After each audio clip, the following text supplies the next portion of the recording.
we had a weekend, and it was something that I realized that we hadn't done in a while. Meaning my queen and I, Miranda and I, we get out quite often. There's date nights, there's things. We travel a lot. We're doing a lot with the kids and stuff like that. But it'd been a while since her and I had a chance, took an opportunity to be able to get out and be by ourselves. And so the opportunity kind of presented itself. And we went to Salt Lake, caught a comedian, and just had a blast. And amongst this time, there was chaos. There was a bunch of chaos and things that could have attempted to ruin what we were actually going to do, which was to connect and relax and do all these types of things. And we get a phone call, and the phone call from the hotel that wrapped our vehicle around a post as they were valeting it. And so anyways, we had to deal with that. You know, it's funny because a lot of these things would normally just trigger me. And it would be like, something's out to get me, something's out to attack me, or, this is just, it's one of these things that it is. You're not going to change it. You can't bring it back.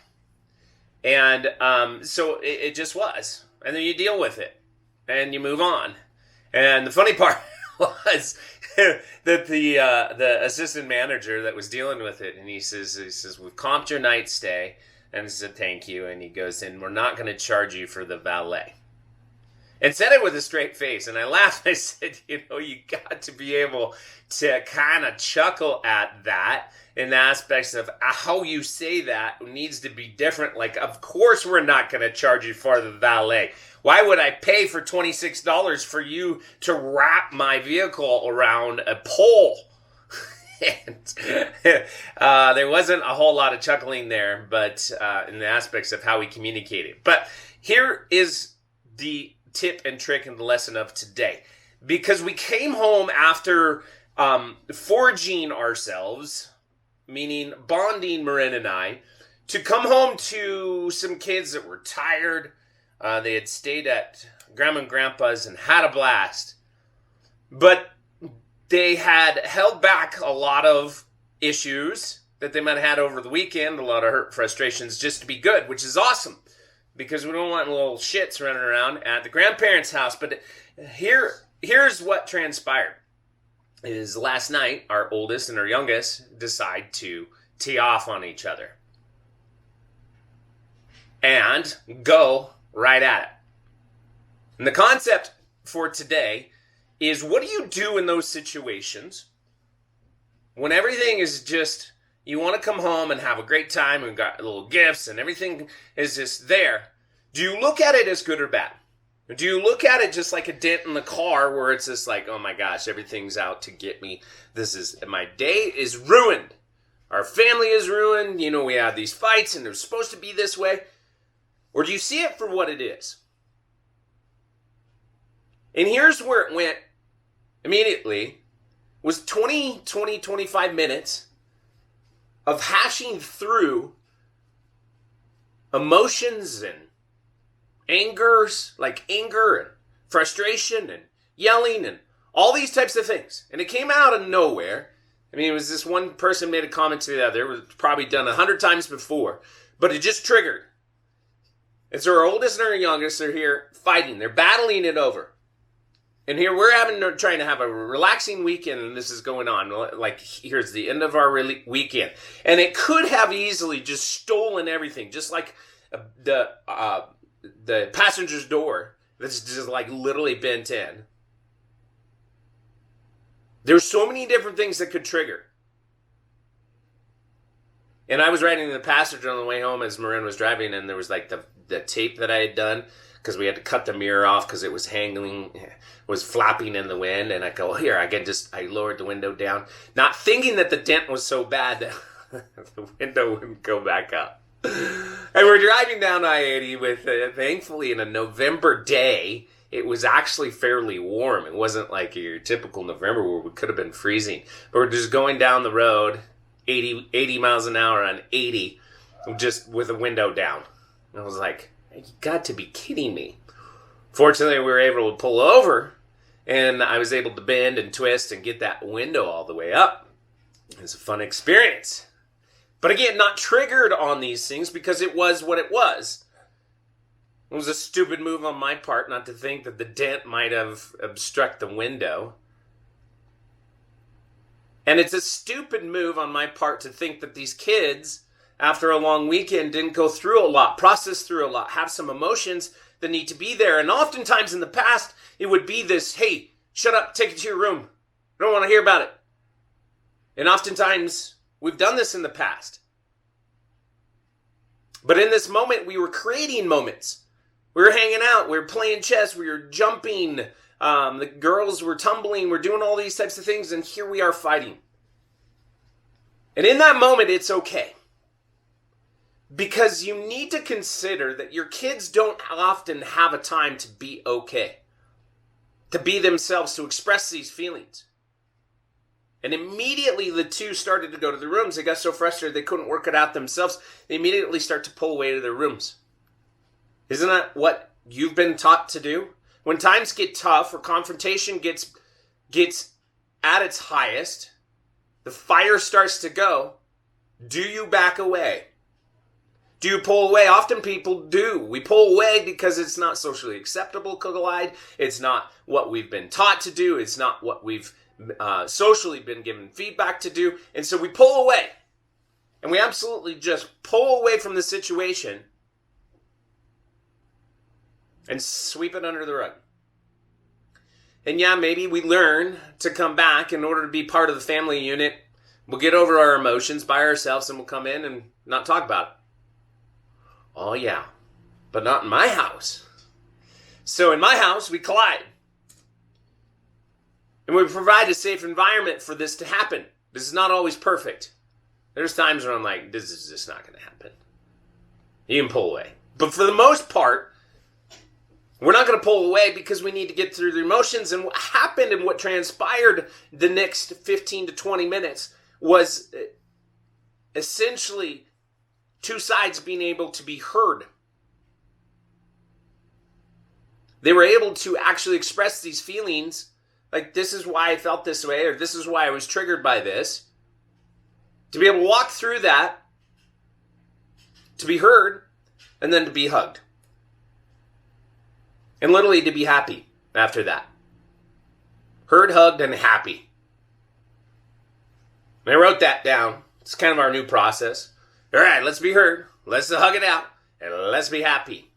Because isn't this the way we need to go through life? And if you're not creating these moments for your kids, if you're not creating the space for this to happen, they're going to suppress. They're going to hide.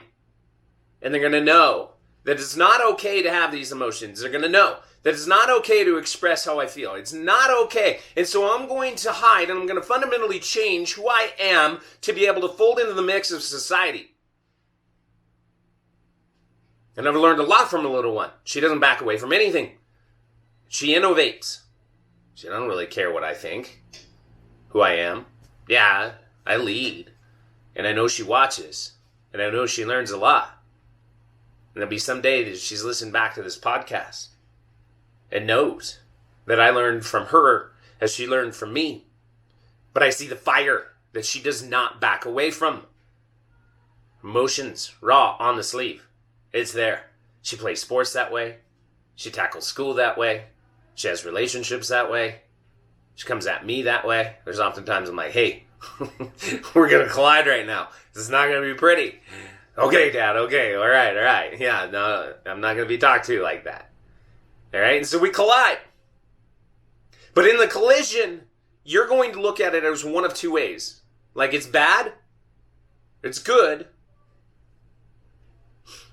or the third option, which is indifferent. Meaning it needs to happen. It is what it is. And we walk through it with compassion.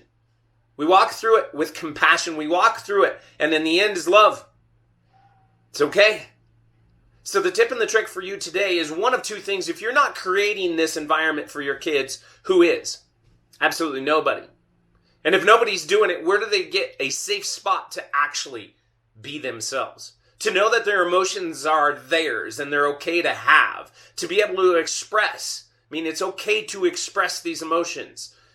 They're not going to get that in school. They're not going to get that in social environments. Maybe a little bit in sports. But at home, they find a safe spot, or they do not. So that's one. And two, oftentimes these are a reflection in your own life. Where are you not colliding? Where are you not providing an environment for yourself to collide? To be able to dive in to the fire so that you may forge a relationship. Because these two, as they're hugging it out, start to joke it off as that, do not joke this down. Do not put humor into this right now. Just be in this moment. Hug each other like you mean it. Because there will come a day that I'm not there, and you two will be. And so you forge. In the fire, you forge. And in forging, you become unbreakable. It becomes a bond that you don't even know that you're doing, but there becomes a bond that is stronger than anything. There's a bond now that is stronger than anything. And I can flash back and look at how many times have not let that happen. Shut up. I don't want to hear about it. Take it to your rooms. But also so many times that I've sat there and worked through this because it's necessary. And they need that space. And when I was done, I was like, God, I don't even know. Am I doing the right thing? My queen looks at me and she says, you're awesome. Thanks for doing that. And it's amazing. Huh. Okay, I said. Okay. And I don't walk away with guilt and shame, thinking that I've done the wrong thing. And in agreement, we move forward. And in agreement, we see each other as a family unit, and we learn how to collide. So the tip and the trick today is, if you're not creating that space, create it immediately. When next time it happens, look your little one in the eye and say, hey, it's okay to feel that way. I get you. Oftentimes I do. Let's figure this out. Let's allow you a space to work through this. No. You're not going to pull away. You're not going to clam up. You don't have the right to do that. You've acted in such a way that you've earned the right to actually collide and move through this. Let's go. And watch and see what happens. Because they're building a bond with you that they're not going to go to somebody else for. They're building a bond with each other that is unshakable, unbreakable in the future. Create the space for them. And where do you need to create the space for you? And you'll find yourself living above in love and light and happiness. It's not always pretty. This is not being about pretty. Love is almost always compassionate, but it's not pretty. In love, this happens. Dirty sometimes. Ugly. But it transpires. And it forges. In love and light, moving you up and above. Out of this world of just surviving into a world of thriving. Talk to you next time.